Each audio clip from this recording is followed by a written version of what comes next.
Hey there, this is Salaryman, and today we're gonna go over the basics for redstone automation.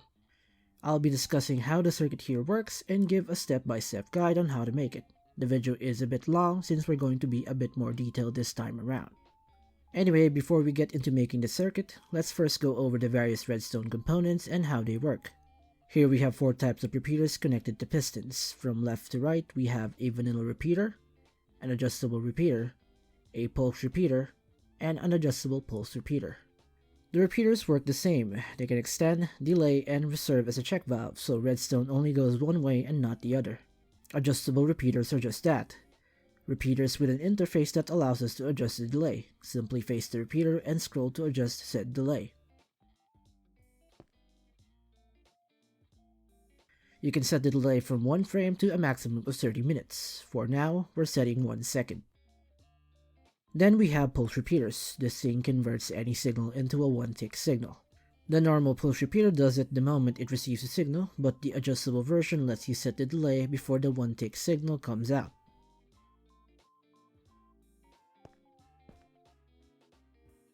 To see them in action, I'll be sending them a signal from a button. You can see the repeater and adjustable repeater here versus the pulse and adjustable pulse repeaters. The reason why I chose pistons here is that pistons in Java will spit out blocks if they receive 1-tick signals.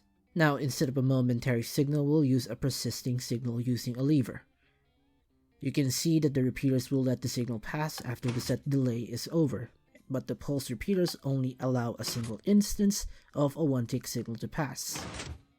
Pulse repeaters remain closed unless you first remove the signal and reintroduce a new one. A quick way to understand them is that they serve as gates. Normal repeaters open after a delay and remain open for as long as the signal is present. Pulse repeaters, on the other hand, will open once and immediately close afterwards. An interesting property of the vanilla repeater that gives us a reason to use it over the adjustable version is that the vanilla repeaters can be locked. If you lock it when it's powered, it remains powered, and vice versa. This is called repeater latching, and we'll be making use of this property a lot when we're making circuits that needs to shift in passing.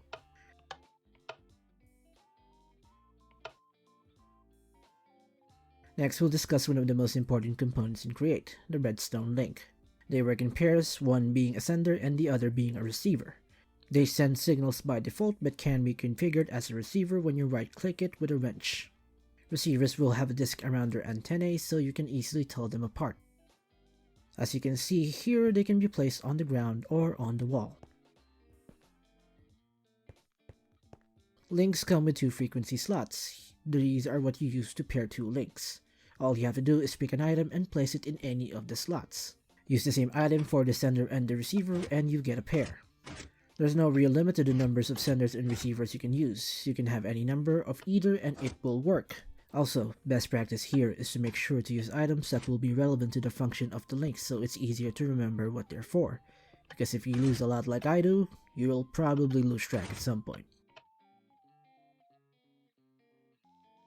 Next, let's talk about toggles, latches, and contacts. We have a setup here to show what they do. First up, the powered toggle latches. They are basically T flip-flops in one block and can be toggled on and off when given a signal. Then we have powered latches. If toggles are T flip-flops, this is your RS NOR latch in one block. That means if you provide a signal behind it, it becomes powered. If you remove the source, the latch does not turn off, and unlike toggles, multiple signals do not change its state. The only way to depower this thing is to send a signal to its side. Once depowered, it can be powered again, but if there's a constant signal to its sides, it will be depowered unless the input source is constant, like this.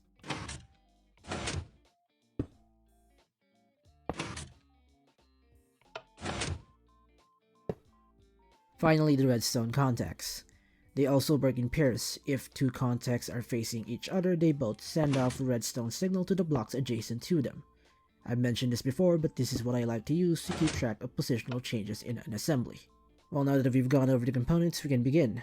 Like any automation project, we need to start by looking at what we want to automate, then establish a sequence of actions it has to take. Here we have a similar drill for what I used for the automatic drill video I posted last week. This is a 3x3 drill powered by several encased fans. Our goal is to have the drill out that small area marked by the wool. Now the first action is the up and down motion of the drill. Here we have a pulley attached to a gear shift and a source of rotation. If you give a signal to the gear shift, it pushes the drill downward, and if you remove the signal, it retracts it. The second action is the forward movement. Here we have a piston attached to a gear shift plus clutch combination. Like the pulley, the gear shift is our means of pushing and pulling, while the clutch lets us stop the movement in certain positions. Finally, the last movement we want the assembly to do is the full retraction, so the drill can return to its original position after it's done. It's important to note that we want the retraction to occur after it reaches the limiter tower and drills once.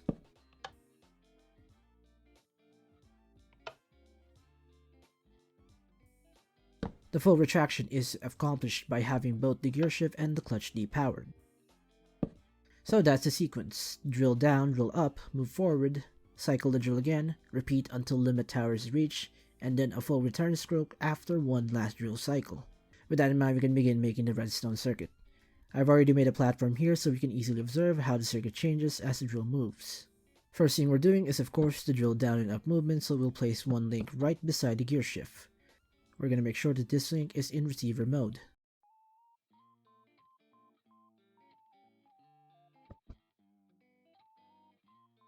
Now we want this powered for a certain amount of time and then depower by itself. Basically we want it to act like a button, only with longer intervals of time in between, and make it adjustable. To accomplish this, we're going to use a latch. Latches are great for turning momentary signals to persisting signals, so this will remain on until a reset is introduced. Since our condition for turning off the gearshift is time, we need to place an adjustable pulse repeater here. The longer the delay we set, the deeper the drill will go. The trigger will of course be the same signal that triggers the gearshift. So basically, once you press the button, both receiver links trigger, but since the one on the reset side of the circuit has a delay, we get a circuit with a soft reset on an adjustable timer.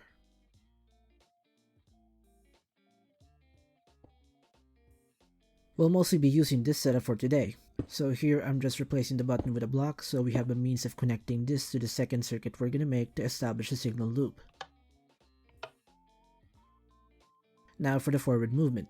We'll first need to have a way of telling when the drill is done moving. For this we're using redstone contacts.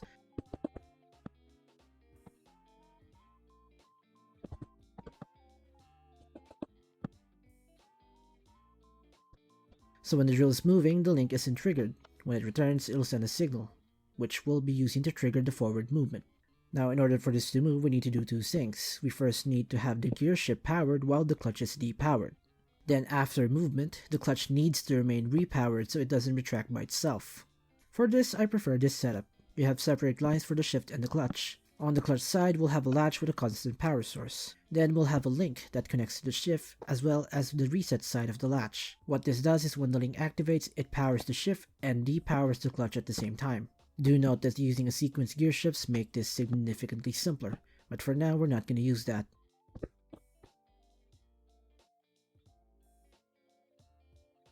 We now have the source for the signal trigger and a way to perform the action, so we can now make the circuit. The lamp here is for later use so we can connect both circuits.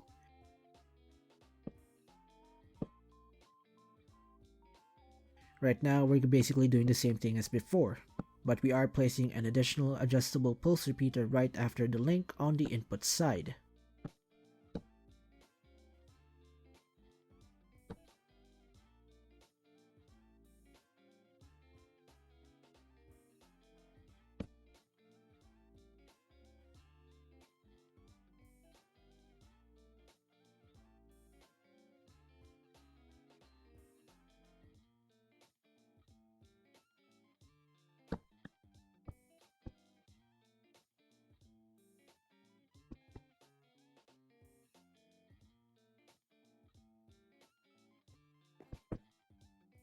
Remember that the trigger signal for this is the redstone contact we set earlier, which is always on. You can see this is already turning on, but it's on a 1-frame reset, so nothing moves. The pulse repeater here prevents the circuit from triggering infinitely, as well as serve as a means for us to introduce a delay within the circuit. The thing is, we need to compensate for the fact that redstone contacts activate well before they're properly aligned. So we need this to introduce a delay to make sure that the drill is fully stopped before the forward movement occurs. Then we set the delay on the reset side. This determines how long the signal stays on and hence how far the assembly will go before it stops. At 32 RPM, 1 second is effectively 1 block of movement, so 3 seconds will lead to 3 blocks of movement. So if we trigger the drill, it should move forward automatically.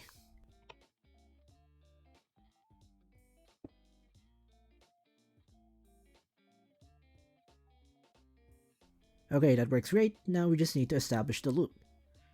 Like before, we need trigger signal. In this circuit, we know that the end of the forward movement happens when the reset signal comes in. So we'll use the reset signal as the trigger signal for the drill cycle as well. This is what these blocks are for. Here we're using an adjustable pulse repeater set to 1 second to connect the two. Again, this is to give time for the assembly to come to a full stop before the next action occurs. With that, we should have a proper loop.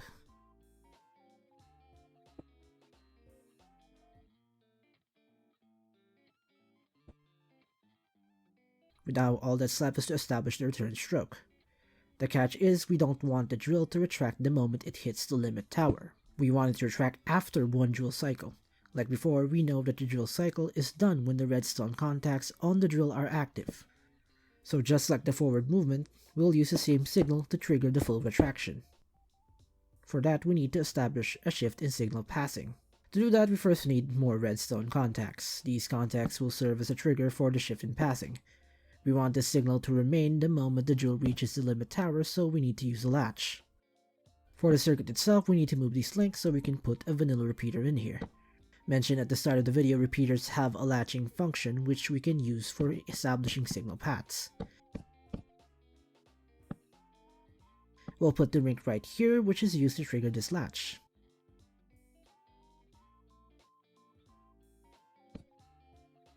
Then, we also need the same link to serve as a reset for a different latch that is constantly powered.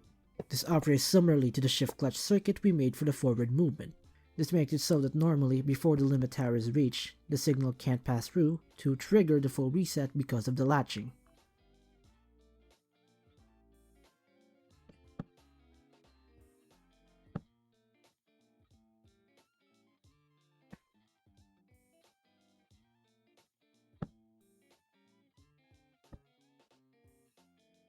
Then we put down a link for the retraction, which we will pair with the link placed on the reset side of the clutch. This makes it so that the clutch is turned off at the same time as the shift, which will retract it in full.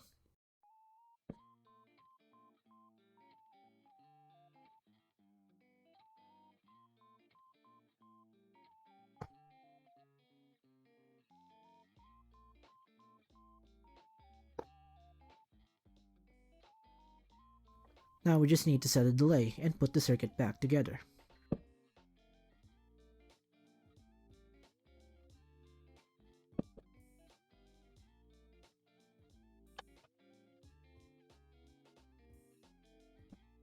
You can see that when the limit tower was reached, the link triggers and the latching is switched, so now the path the signal can go changes. Here we see that I forget something important. You can see that the signal did go to the link we want, but it was just a 1 tick, so the clutch wasn't off long enough for it to even move. We need to convert that from a 1 tick to a persistent signal, so to fix that, we just replace the repeater with a latch. Since the latch is constantly being powered on the reset side, it makes it so that a tick signal won't be able to trigger it.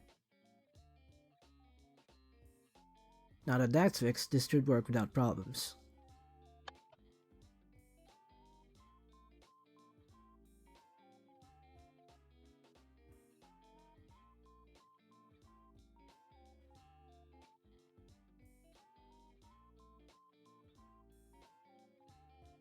The last thing we need to do is make sure that the circuit can be fully reset. This is so that the shift in signal pathing is returned to its original state.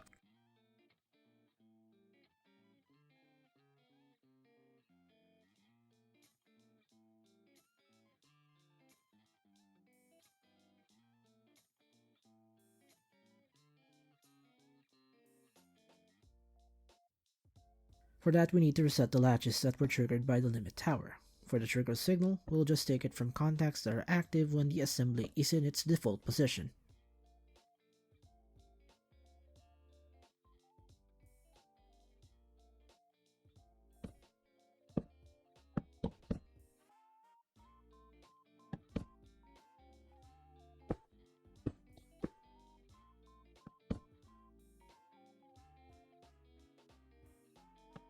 Here you see I encounter a problem. I forgot to sticky the redstone contacts to the platform so it didn't get moved, so the reset signal is on constantly, messing with the circuit.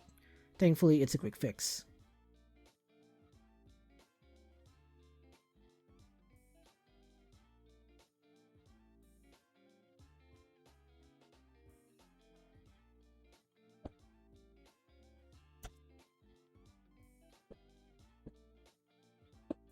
Okay, everything should be right this time around.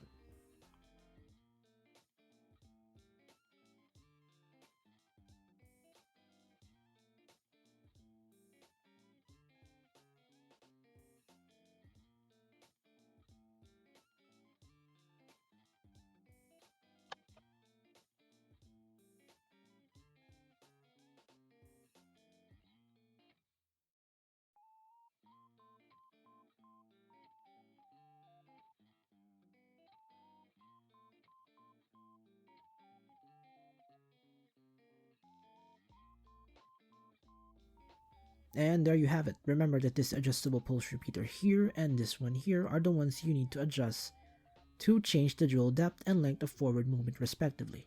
All other adjustable pulse repeaters in this circuit are just delays.